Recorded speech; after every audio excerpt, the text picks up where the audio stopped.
Hello, folks. I'm F.T. Burke, the author of Wanderer. The book was inspired by the true adventures of my friend, co-author Steve Reifman.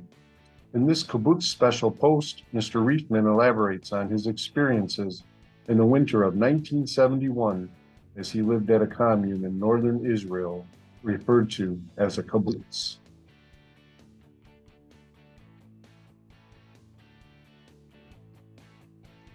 You can see it behind me. It's like a camp. It's a beautiful place. Traveling by bus and moving about had made me quite tired. I'm hungry. It's going to be hard for me to satisfy my insane hunger. While you're on the road, you really don't get regular meals.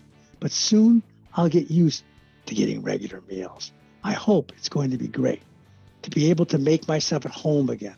I think I'll be getting all kinds of things for my work in coupons like money. They call it script at the company store.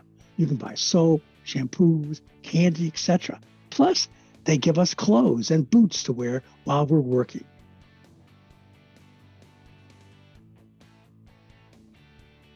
It's a matter of getting accustomed to a place like this. You have to understand there's about 500, 600 people who are what we call the kibbutzniks. They live here, they're residents, they own this place together. It is a commune in a sense. It's not religious. There's no obvious signs of it being Jewish, really, except for the people all happen to be Jews, but they're not wearing the Orthodox costume. They really don't have a religious background or a religious basis, I guess. But I would like to read additionally from my journal again, okay? And this is what I was saying earlier. They gave me boots today and clothes and a coat. It's weird. I have to tell you, I still was wearing my jalaba from Morocco, but I wear it around at night. But at least they gave me a coat to wear while I worked, plus tea, sugar, and cookies. These things are really abundant. Some not so nice or new, but decent things. It's incredible. I feel like I'm in Pepperland. That's a reference to the famous Beatles movie Yellow Submarine. Incidentally, you'll see later on I do have I come up against the Beatles. The meals are really large, and a baker makes great fresh bread behind the kitchen. Well, I'm a simple eater, and as a kid, even today, I just love bread. And that was really a cool thing to have fresh bread, all I wanted, and security of a big kitchen with plenty of food.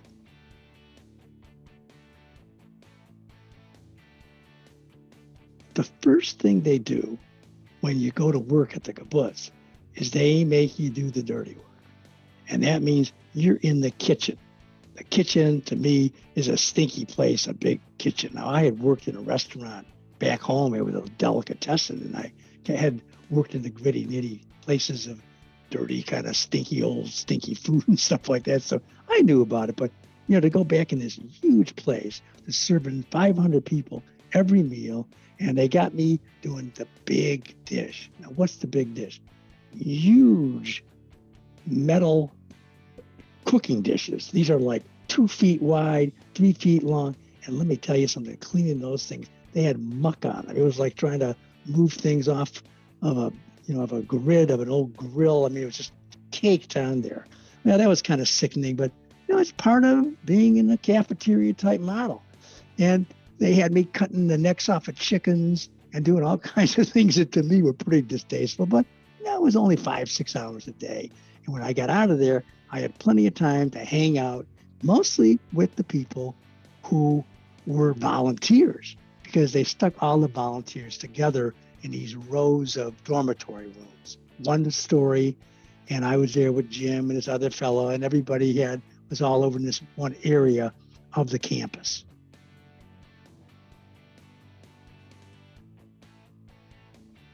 There's an old expression in real estate. I'm telling you, it applies to travel too. Location, location, location. So look at this place.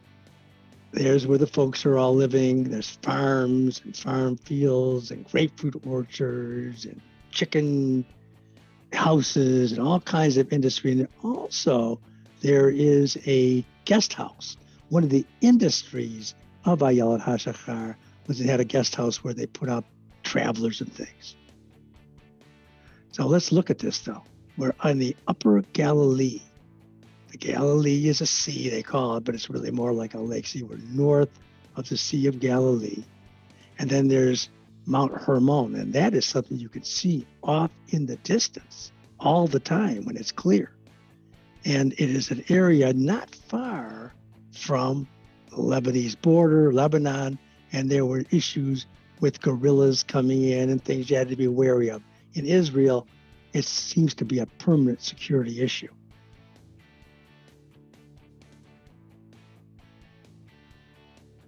One of the great things about near to the Lebanese border is that the hashish, the famous light brown, darker brown, honey brown hashish comes across that border.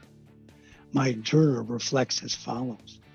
I got stoned, took a fantastic hot shower and washed my hair with shampoo purchased with my coupons at the Kibbutz store.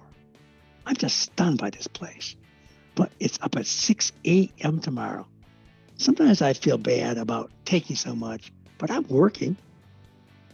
Also, there was a lot of social things for the volunteers. And I reference again in the journal. There was a club tonight with hot cocoa and cookies, plus magazines to read. Very decent. Good night. I do dig it on many levels.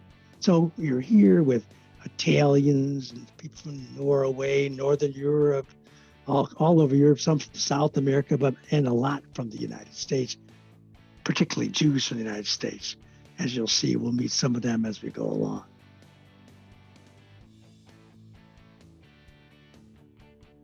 There are many kibbutzes in Israel. They started in the 1910s and they still exist today. So they've been successful. Behind me is Ayelet HaShachar. It's interesting, I just realized that one of the Psalms starts out with Ayelet HaShachar. It's a musical instrument of sort. And this was a musical, lovely, lyrical place. The cool thing about it was that they had their community of kibbutzniks, and we had our community of foreigners. Well, being an American, that kind of put a bit of a target on your back. You know, people either love you or hate you for being an American. And the hippie culture seemed to be endemic of the United States, even though it was fed by some of the music from England. It was definitely an American phenomenon, which was really fed by the Vietnam War and the resistance to it. It was part of the big deal, and Woodstock was emblematic of that. However, I just want you to understand that when you got to the kibbutz, you hung out with the volunteers. It was a volunteer area. There were a few kibbutzniks that worked with you, those that were special, actually, like this Nina, who I told you about, who was really in charge of us. If you didn't work, she threw you out. But again, the food is a big deal. So they had this big dining hall. And basically speaking, it was served by the kibbutzniks and the volunteers.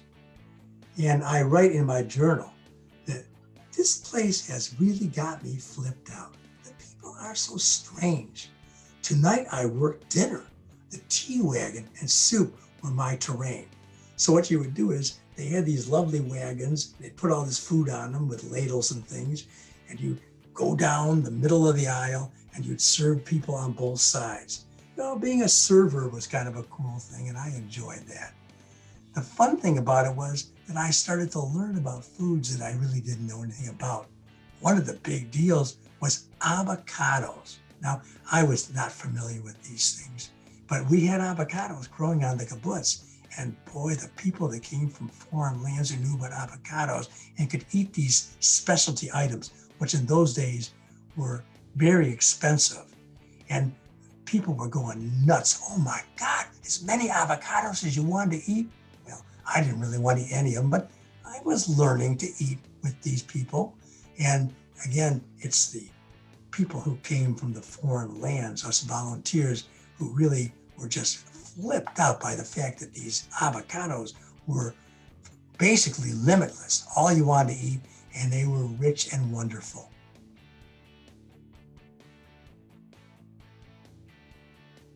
The kibbutz had a paper, a newspaper. It was a small little, they call them rags. They literally, but referred to by many people in newspapers being a rag. And they were interested in me because I was walking around wearing my jalaba, and I was obvious, and I had this wonderful curly red hair, and I was a Jew, so that was interesting. Most of the volunteers were not Jews, by the way. They came to Israel and they volunteered to spend some time because the kibbutzes were kind of famous for travelers to come spend some time. So I write in my journal again. Today I interviewed for the paper here. The reporter kept asking me questions about my Jewishness and my attitudes. Another kibbutz chick drew a cartoon of me. What a place. In the drawing, I am in my jalaba with long, springy hair and a long, stringy goatee, looking like a Chinese bard.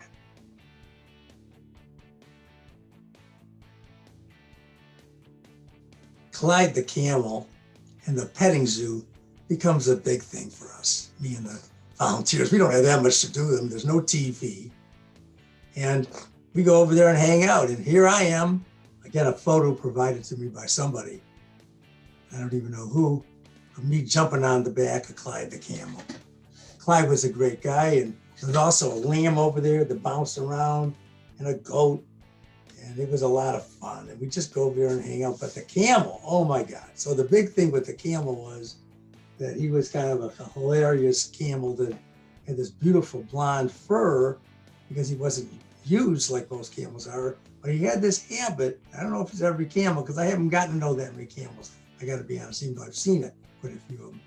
He would stick his tongue out at us and go and would spit all over the place. And we'd have camel spit all over us. I mean, he'd go, and that was a lot of fun, and we would laugh about it, but it was kind of stinky and you have to go wash off.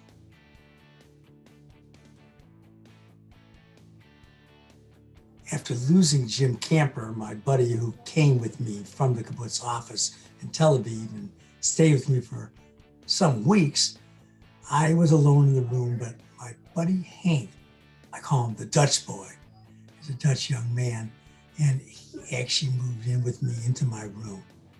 And I write in my journal, he's a fine fellow, and we fool around with language. It's a gas.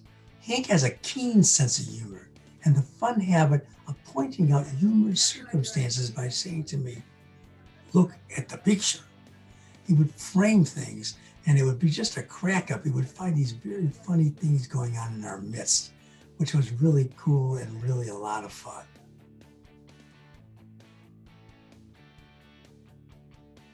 One of the cool things about staying on the kibbutz for some time is that you became involved in a project and you could see it unfold as the weeks go by. So one of the products of the kibbutz was chicken, turning baby chicks into full-grown chickens so they can be eaten at market and on the kibbutz for Friday night dinner or whatever. So I participated in actually building. Over a matter of weeks, I would get involved and we put up wooden sides and we put up a roof and we shellacked it and we put down a floor. And I, maybe every week or so I would come on and be part of the crew that was involved in the construction of the chicken, the baby chick farm we were going to raise them up from. One eventful day, they brought in a huge truck, and on the truck were these big boxes filled with baby chicks. And then we had the job of unloading the baby chicks.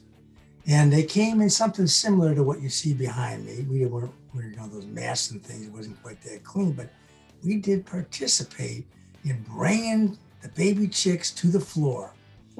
So we're unloading these baby chicks. They came in actually a wooden box, but it wasn't that different than this. And as we got involved, we started unloading these chicks and they started coming out in thousands and thousands of chickens, baby chicks. And it was actually a much bigger space than this even. And all of a sudden at one point, when we're unloading these baby chicks, they started coming in droves, like armies of baby chicks. They would kind of work together in unison and they would go off in one direction. And all of a sudden they'd be like, thousands of baby chicks would be coming at you. And they started moving around and it was absolutely a joy to to be involved.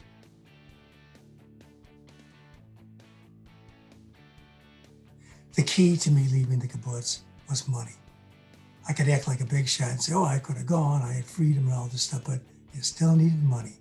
And it was when I found out that I had money that I knew I could actually leave there. Otherwise, I was dependent. So on 20 February 1971, I write in my journal, soon it will be au revoir to the old kibbutz. I have a registered letter waiting for me at the kibbutz post office. It's my $200 and I'll be off to Eilat very soon. Who knows? You need to understand that when you're in the kibbutz, they didn't deliver mail to you. You went down to a place they called the post office, and a guy looked like an old-fashioned post office to see if it had a letter for you, because you got a box when you were staying as a volunteer. I continue to write, this place is very small, and I feel very closed in by the social structures that have been forming around me, through, and about me. Yeah, something about my personality. I seem to attract a lot of people to depend on me and to act around me. And the situation was just getting too small. So when I knew that $200 was there, I'm like, okay, it's time to hit the road.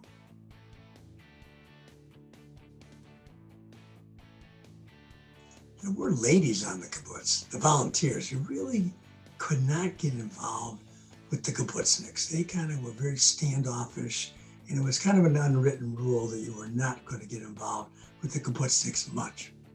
But there was a Dutch girl named Trudy that came with Hank, the other Dutch fellow. And I really liked these Dutch people. I had a lot of fun with them. I just liked their culture. I loved Amsterdam, and it was a lot for me to talk about with them. Trudy was really a decent young lady, and I was kind of attracted to her, and it began some kind of a little bit of a romantic cavorting with her, which was kind of fun because I hadn't really had much of that since I had left Morocco. The other thing about Morocco was I was carrying my Moroccan flute, really more of a recorder. And more I was playing, more and more, and I was enjoying it, and even performing a little bit for people. I wasn't very good, but entertainment was hard to come by on the kibbutz. In fact, one of the things that we did have, and I actually researched this recently, is we had cassette tape machines, recording machines, and ones that played store-bought tapes, because these cassette tapes were the kind of the method of music in those days. So a few people had some music machines, I call them, and they had some music, and we started playing, and it was a big deal, and we would be dancing and having fun. Us volunteers, it was part of the nighttime events, drinking a little bit, maybe some of that fine Lebanese hashish, but we were partying down quite a bit. And it was really fun, and then I'd bring out my flute once in a while. And a lot of dancing started happening. We were dancing crazy people because we really, again, missed that culture, and Israelis had a different culture, but the European American culture, which is where we volunteers basically came from, that was more in tune with the music of the day that I was used to.